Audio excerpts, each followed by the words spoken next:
कृष्ण जय जय राधेश्याम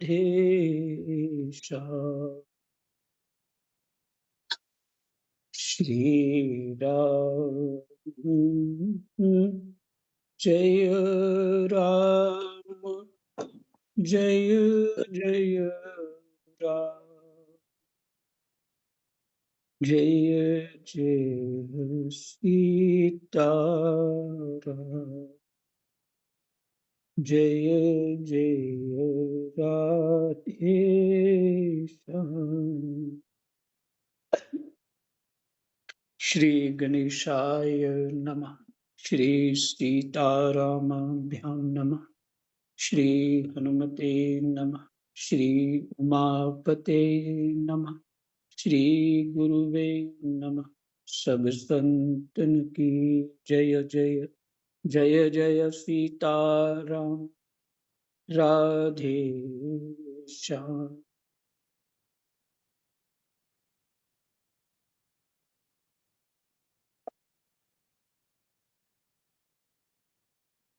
श्रीमद् भगवद गीता जी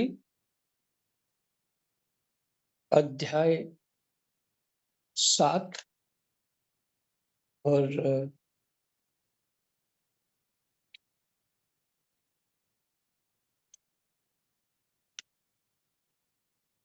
श्लोक संख्या 17 से पाठ करें।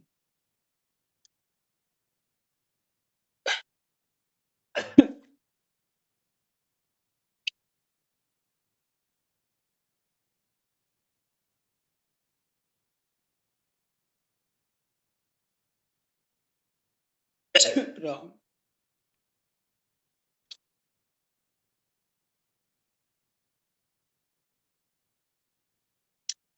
उन 4 भक्तों में मुझ में निरंतर लगा हुआ अनन्य भक्ति वाला ज्ञानी अर्थात प्रेमी भक्त श्रेष्ठ है, क्योंकि ज्ञानी भक्त को मैं अत्यंत प्रिय हूं और वह मुझे अत्यंत प्रिय है।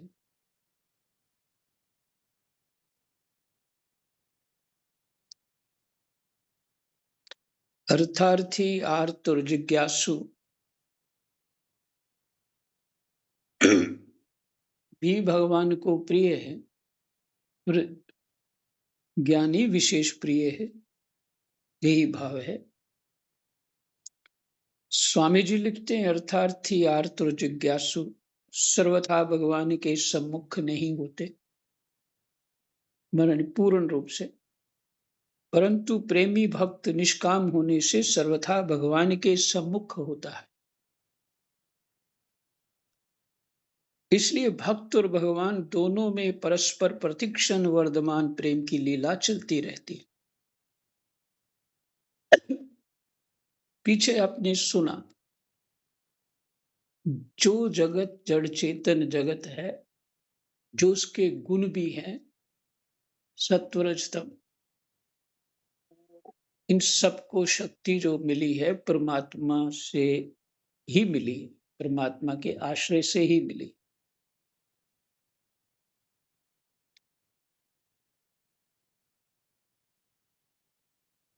तो ये विज्ञान जब समझ में आएगा तब वो गुण दोष की तरफ ध्यान नहीं देगा।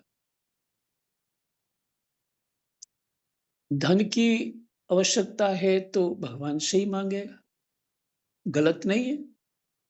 इसलिए भगवान कहते हैं अर्थार्थी, धन मांगने वाले, आर्त मैंने अपना दुख दुख दूर करने वाले, जिनकी भगवान से प्रार्थना होती है, और जिज्ञासु, ये जगत इत्यादि जो सब कुछ, ये क्या है, अध्यात्म क्या है, भगवान कौन है, जगत क्या है, माया क्या है, ये सब समझने का जो ये जिज्ञासा है। ये लोग भगवान से तो प्रेम नहीं कर रहे, पर भगवान से मांग रहे हैं। भगवान की महिमा जानते होंगे तभी मांग पाएंगे ना।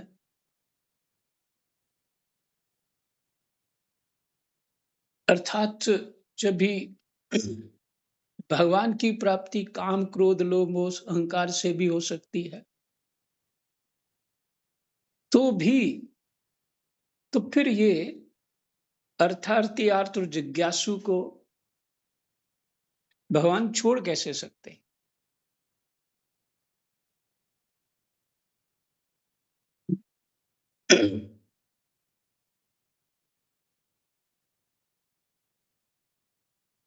एक यही है कि हम भगवान को जिस रूप में देखेंगे भगवान उसी रूप में प्रत्यक्ष हो जाते हैं। हम भगवान हिरण्याकश्यप कश्यपु हिरण्याक्ष रावण कुंभकर्ण मेघनाद कंस इत्यादि इन्होंने द्वेष भाव से भगवान को भजा। समस्या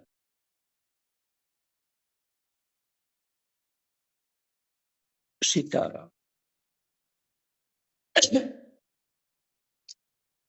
तो दुर्भाव से दुर्योधन ने भी भजा कृष्ण को। रावण कुंभकर्ण मेघनाद हिरण्याकश्यप और हिरण्याक्ष कंस इत्यादि बहुत से असुर दैत्य दानव हुए, तो भगवान भी उनके सामने वैसा रूप बना के आए। हमें शास्त्र और संत यही बताते हैं कि सत्व धारण करके गुरु आज्ञा से भगवान की शरण में जाना चाहिए, उनसे जानना चाहिए, सीखना चाहिए कि कैसे कैसा आचरण होना चाहिए भगवान की भक्ति के लिए। तो भगवान जो है, भगवान तो गुण दोष नहीं देखते।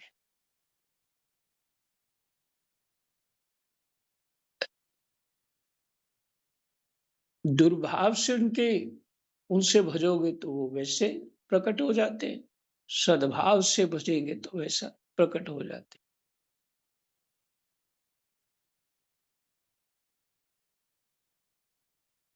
गुण दोष भगवान देख ही नहीं सकते।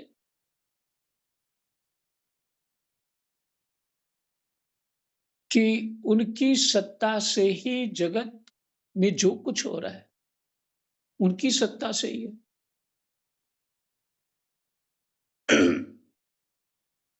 तो अगर गुण दोष उनके बनाए हुए हैं सृष्टि चलाने के लिए,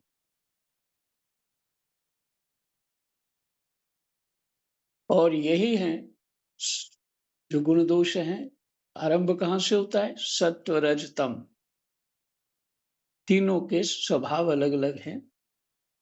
तो ये तीनों शक्तियां इस संसार का निर्माण कर देती हैं, और यही तीनों शक्तियां विध्वंस भी कर देती।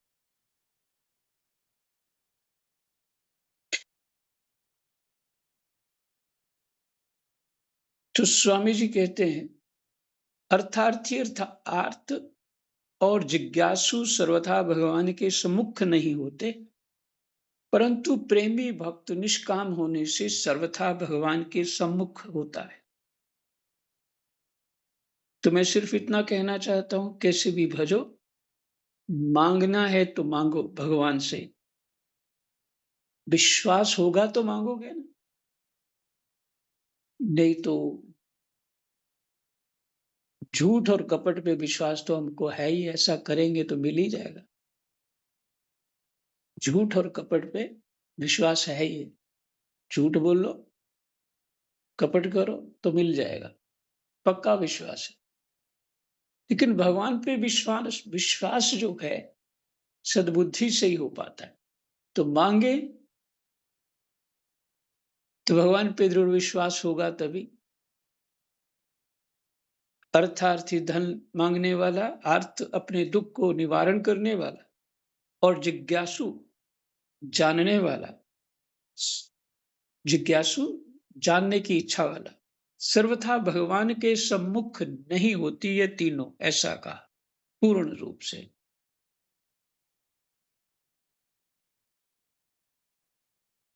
पर कहीं हद तक तो सम्मुख ही हैं भगवान के, क्योंकि आश्रय तो उन्हीं के हैं। परंतु प्रेमी भक्त निष्काम होने से सर्वथा भगवान के सम्मुख होता। इसलिए भक्त और भगवान दोनों में परस्पर प्रतिक्षण वर्धमान प्रेम की लीला चलती रहती है। जब ऐसी बात सुनते हैं तो इच्छा होती है हमें तो श्रेष्ठ भक्त, निष्काम भक्त ही बनना है, ऐसी इच्छा होती है। तो लेकिन योग्यता नहीं होती। अपने आप को मान लेते हैं हम उत्तम भक्त हैं, पर योग्यता तो होती ही नहीं, क्योंकि विश्व भगवान को अपना स्वामी तो बनाया ही नहीं हमने, उनकी शरण में तो गए ही नहीं। उनकी उनकी जो आभास है उनका, उसको तो अनुभव किया नहीं। तो श्रेष्ठ अपने आप को, तो यहाँ मामला ये है कि हमको अहंकार ही बढ़ाना है, अपना श्रेष्ठ ही होना है। बड़ी छुपी हुई बात है। तो इससे अहंकार बढ़े, हम श्रेष्ठ भक्त हैं, बस हमें समझ है, हम ठीक दुर्लभ प्राणी है संसार में। तो अहंकार बढ़ाने वाली बात है। संख्या 18। पहले कहे हुए सब के सब चारों ही भक्त बड़े उदार श्रेष्ठ भाव वाले हैं, परंतु ज्ञानी प्रेमी तो मेरा स्वरूप ही है, ऐसा मेरा मत है। कारण कि वह मुझसे अभिन्न है, अलग नहीं होता, और जिससे श्रेष्ठ दूसरी कोई गति नहीं है, ऐसे मुझ में ही दृढ़ स्थित है कि भगवत कृपा से ऐसा हो पाएगा। प्रेमी भक्त।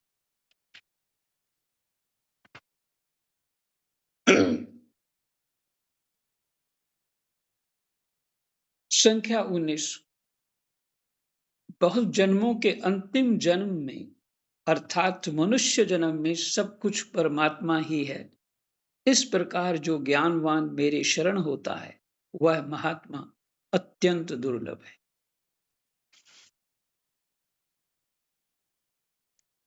और अगर इसमें स्वामी जी की व्याख्या पढ़ेंगे तो श्लोक ही भूल जाएंगे, इसलिए श्लोक ही बुद्धि में रखें।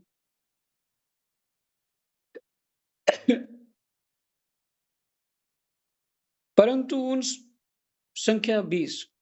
परंतु उन उन कामनाओं से जिनका ज्ञान हरा गया है, ऐसे मनुष्य अपनी अपनी प्रकृति माने स्वभाव, अर्थात स्वभाव से नियंत्रित होकर उस अर्थात देवताओं के उन उन नियमों को धारण करते हैं, अन्य देवताओं के शरण हो जाते हैं। फिर से भगवान कहते हैं, परंतु उन उन कामनाओं से जिनका ज्ञान हरा गया है। वास्तव में काम क्रोध मोह लोभ अहंकार से ही ज्ञान हरण हो जाता है, विवेक चला जाता है, तो फिर ज्ञान कहाँ।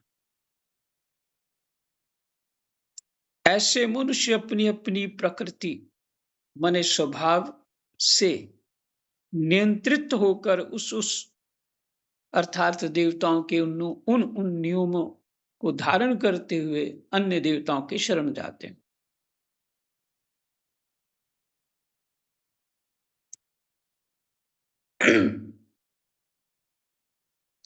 कामनाएं हैं तो पूछते हैं ना, उसके इष्ट तो होंगे, मान लो राम जी हैं, या कृष्ण जी हैं, या शंकर जी हैं। किसी ने बताया कि अगर तुम ये मंत्र करोगे देवी का तो तुम्हें धन प्राप्ति हो जाएगी। तो देवी का मंत्र करेंगे। लेकिन जो युक्ति, वो भी हो सकता है, लेकिन युक्ति अगर महापुरुष से मिल जाए, जैसे गोस्वामी तुलसीदास जी, प्रार्थना तो सबको करते हैं, लेकिन मांगते क्या है? भगवान की भक्ति, कृपा, दर्शन इत्यादि प्राप्त हो। सभी विनय पत्रिका में उन्होंने सभी देवताओं की पूजा की, प्रार्थना की, स्तोत्र किया और मांगा यही कि भगवान की भक्ति मुझे प्राप्त हो। तो यदि उस देवता को भी अपना इष्ट का ही रूप मान लेते हैं, तो फिर दोष नहीं होगा। ये बात है। लेकिन उसको अलग मानते हैं। इष्ट तो हमारे वो कृष्ण है या राम है, कोई भी हो, तो क्योंकि शरण छोड़ दिया, मांगने के लिए तुम दूसरे घर चले गए।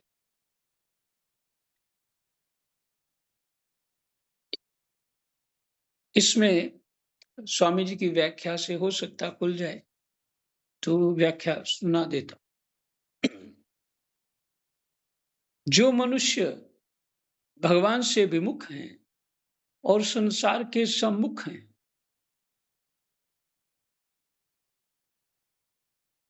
संसार के सम्मुख हैं मैंने संसार को ही महत्व दे रहे और भगवान के विमुख हैं, वे अपनी सांसारिक कामनाओं की पूर्ति के लिए विभिन्न देवताओं की शरण लेते हैं। सांसारिक भोग और संग्रह की कामना के कारण सब कुछ भगवान ही हैं। सांसारिक भोग और संग्रह की कामना के कारण सब कुछ भगवान ही हैं। देवताओं के रूप में भी एक भगवान ही हैं। ये ज्ञान ज्ञान ढक जाता है। जैसे अभी चर्चा हो चुकी, तो देवता भी भगवान के रूप में है। भगवान का एक रूप, मेरे इष्ट का एक रूप ये कहा स्वामी जी। ठीक। अब इन्होंने प्रश्न उत्तर के रूप में सुनाया है, वो भी सुन लेते हैं। पूर्व पक्ष 16वें श्लोक में वर्णित अर्थार्थी और आर्थ भक्त में भी क्रमशः धन पाने की और दुख दूर करने की कामना है।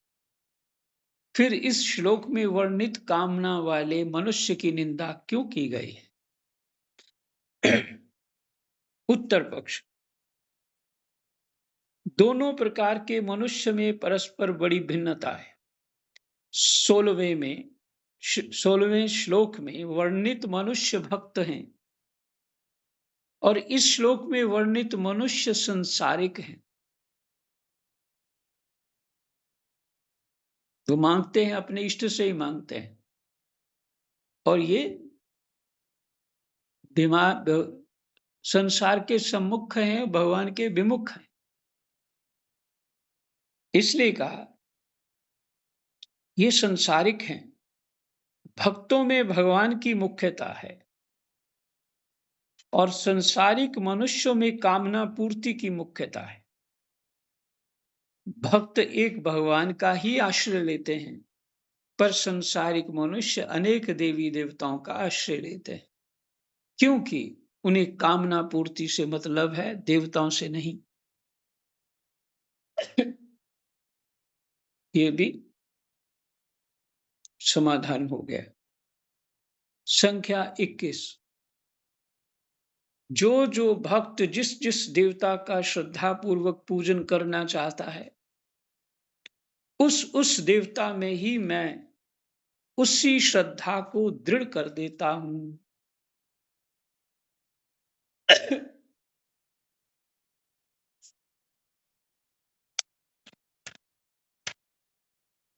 संख्या 22।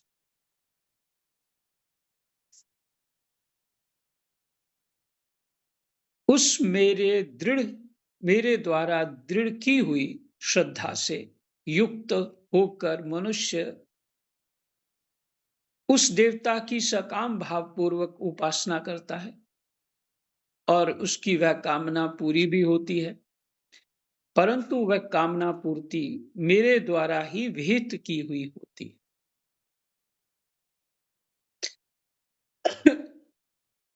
स्वामी जी क्या कहते हैं? भगवान ही मनुष्य की श्रद्धा को इसकी भगवान ही मनुष्य की श्रद्धा को उसकी इच्छा के अनुसार अन्य देवताओं में दृढ़ करते हैं।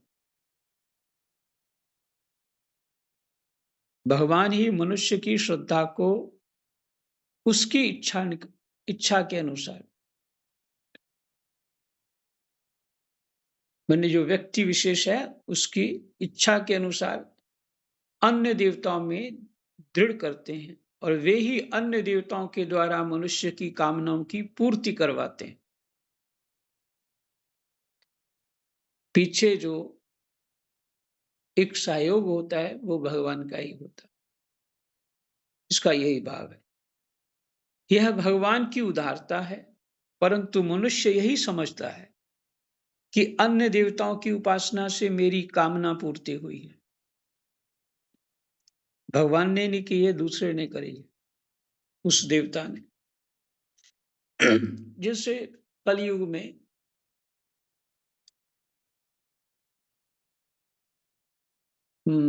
शक्ति को पूजने से, माने हमारी जो नवदुर्गा हैं, इनमें से कोई भी उनको पूजने से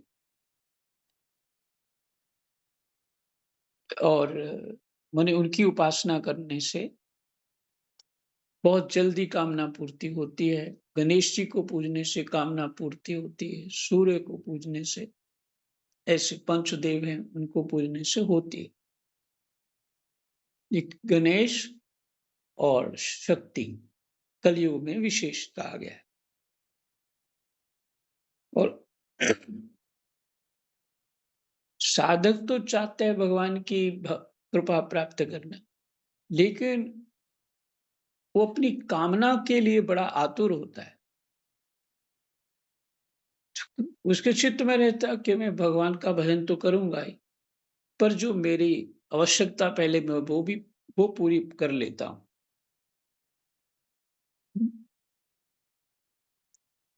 लेकिन एक बार किसी से आपको कोई वस्तु मिल गई, कोई देवता आप पे प्रसन्न हो गया, तो आपकी भावना तो उसी पे दृढ़ हो जाएगी। इसलिए गोस्वामी तुलसीदास जी ने कहा, बने तो रघुवर से बने, बिगड़े तो भरपूर, तुलसी और न ते बने, वा वनवे पे धूर। है सभी भगवान के रूप, पर मुझे उसी अपने इष्ट से ही प्राप्ति करनी है। अगर उसकी इच्छा है तो दे देगा, नहीं तो कोई आवश्यकता नहीं, किसी और से नहीं मांग। तो ये प्रेमी भक्त का लक्षण है। जा आर्त अर्थार्थी जिज्ञासु का भी लक्षण मान लेना चाहिए, क्योंकि मांगने वाले हैं ना वो भक्त हैं। वैसे जिनको बोध हो जाता है ठीक से, वो भगवान के सामने कोई कामना ही नहीं रखते। जब वो भगवान के सामने कोई कामना ही नहीं रखते, तब उनको भगवत प्राप्ति हो जाती है। ये सब ज्ञान विज्ञान पूरा होने पे होगा, भगवत प्राप्ति का।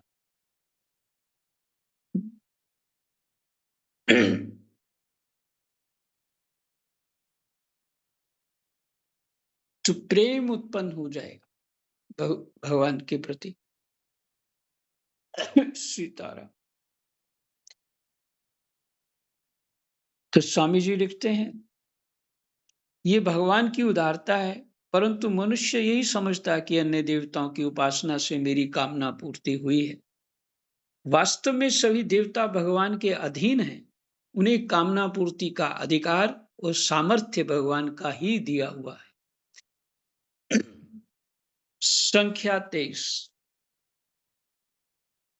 भगवान कहते हैं, परंतु उन तुच्छ बुद्धि वाले मनुष्यों को उन देवताओं की आराधना का फल अंत वाला अर्थात नाशवान ही मिलता है।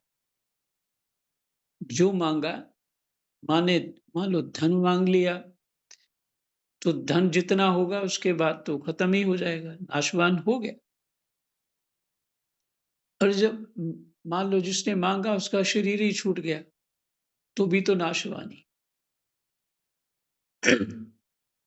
देवताओं का पूजन करने वाले देवताओं को प्राप्त होते हैं और मेरे भक्त मुझे ही प्राप्त होते हैं।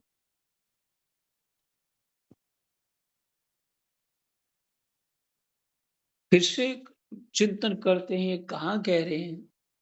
कुरुक्षेत्र में युद्ध के बीच ये उपचार चल रहा है अर्जुन जी का। तो ये बात कहने की क्या आवश्यकता है कि तुम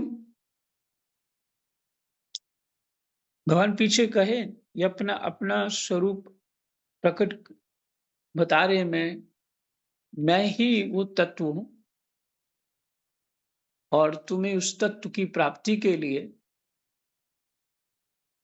तुम्हारी बुद्धि की सोच कैसी होनी चाहिए हर काम में।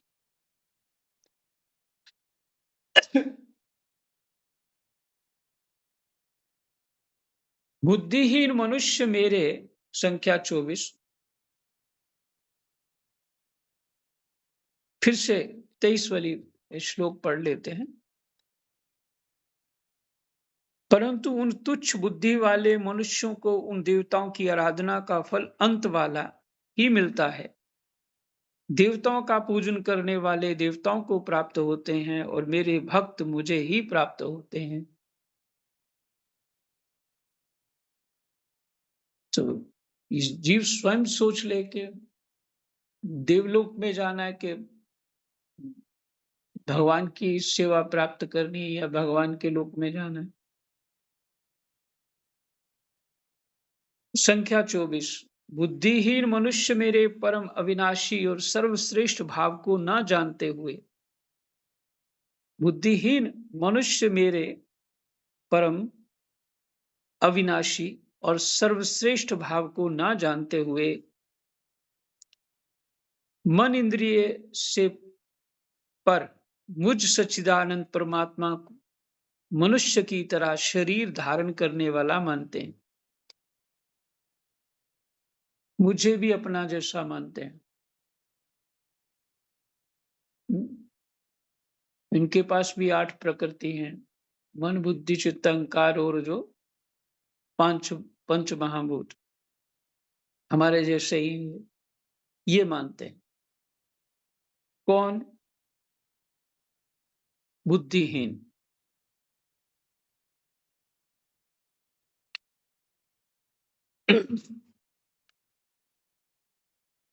पर भगवान में कोई गुण किसी प्रकार का है ही नहीं।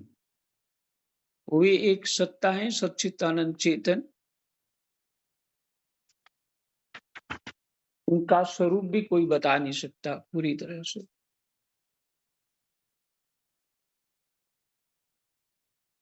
संख्या 25।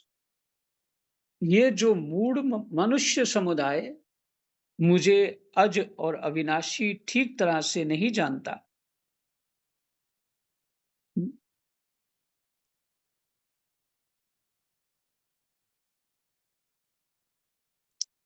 अज और अविनाशी ठीक तरह से नहीं जानता, उन सबके सामने योग माया से अच्छी तरह ढका हुआ मैं प्रकट नहीं होता। जो जानता है, जैसे जानोगे वैसे ही भगवान मिलेंगे।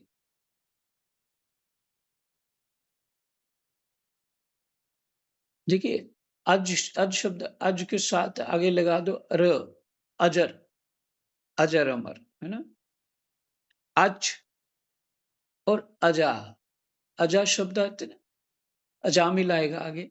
नहीं, इसमें तो भागवत जी में हो गया। अजामिल, है ना? अजा कौन हो गया? अजा भगवान की माया और अज भगवान। मुझे अज और अविनाशी ठीक तरह से नहीं जानता, उन सबके सामने योग माया से अच्छी तरह ढका हुआ मैं प्रकट नहीं होता। स्वामी जी क्या लिखते हैं? भगवान अवतार काल में सबके सामने प्रकट हुए, भी मूढ़ मनुष्यों को भगवत रूप से ना दिखकर मनुष्य रूप से ही दिखते हैं, परंतु अपने भावों के अनुसार ही योग माया से ढके हुए भगवान को देखते हैं। अपने भाव के अनुसार, अपनी योग्यता के अनुसार, अपने स्वभाव के अनुसार। भगवान अलौकिक होते हुए भी योग माया से ढके रहने के कारण लौकिक प्रतीत होते हैं। किनको?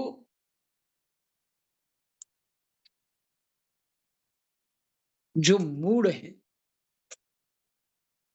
इस सत्संग के बिना मूढ़ता नहीं जाती। सत्संग इतना अनिवार्य है। भागवत जी में पूरा प्रसंग है एक सत्संग के ऊपर, कि जिसकी भी बनी है वो सत्संग से बनी।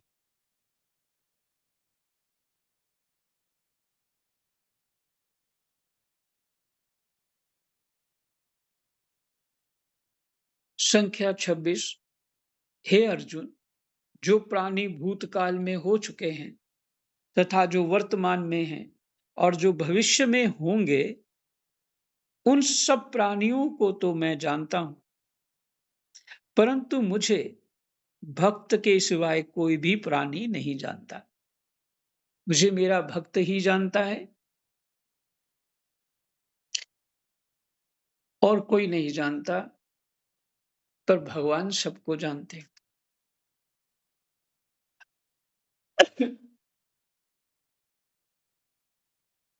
संख्या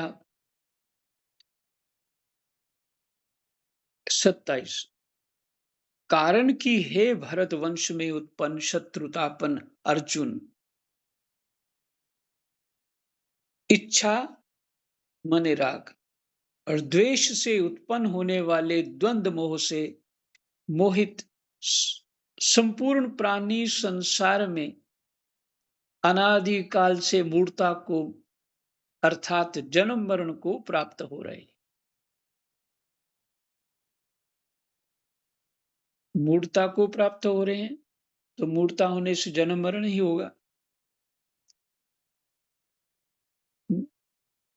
किसके कारण?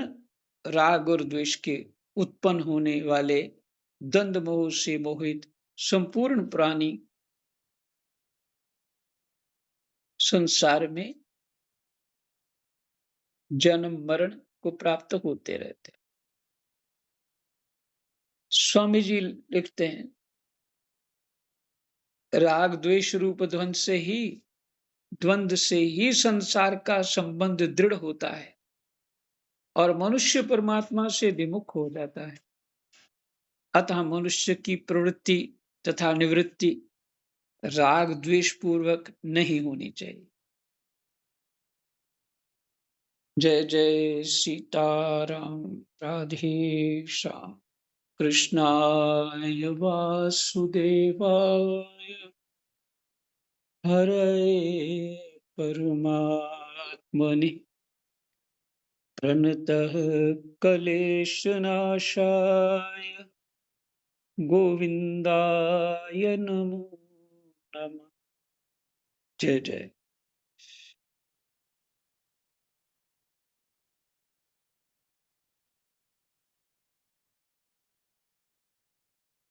हुँ।